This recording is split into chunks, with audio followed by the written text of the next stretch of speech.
Hello and welcome back to our UGC NET Literature Concept Series.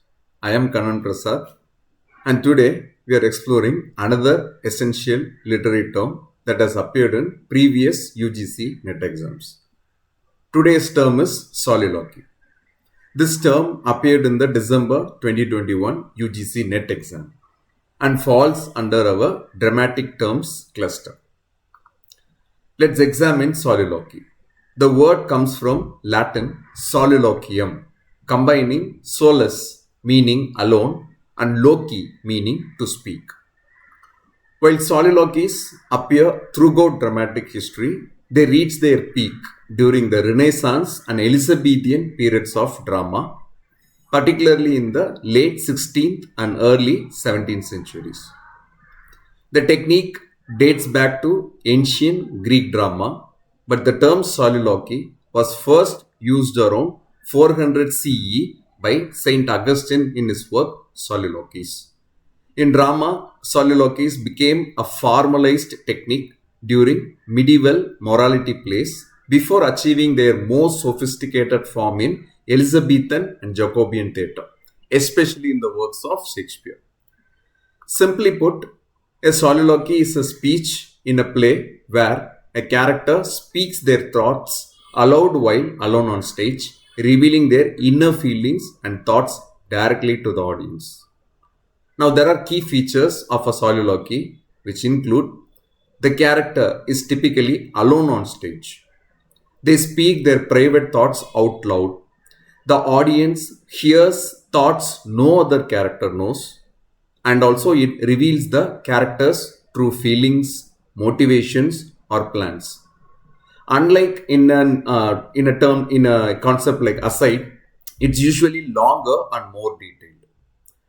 For UGC NET, remember that soliloquies are more important dramatic devices that provide psychological insight into characters and often occur at crucial moments in the plot. Now, let us explore some famous soliloquies that have appeared in UGC NET examinations.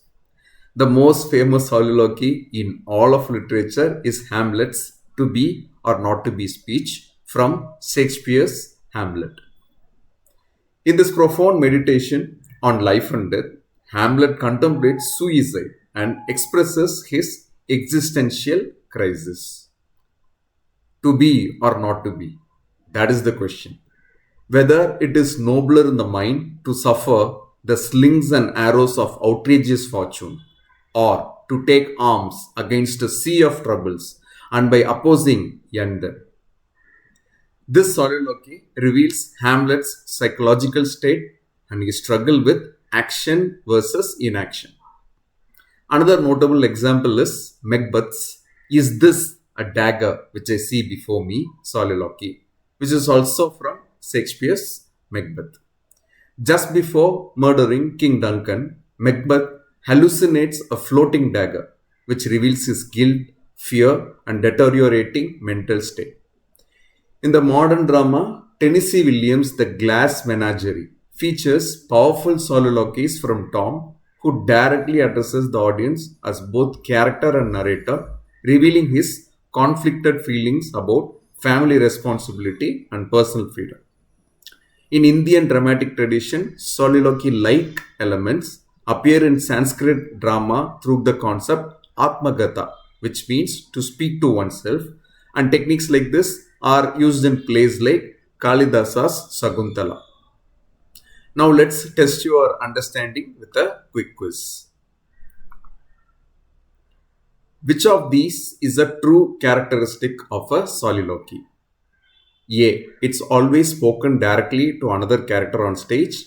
Or B. It reveals a character's private thoughts that other characters cannot hear. Take a moment to think about it. The answer is B. A soliloquy reveals a character's private thoughts that other characters cannot hear. This is what makes soliloquy so powerful. They give the audience special access to a character's inner world, creating dramatic irony when we know things other characters don't.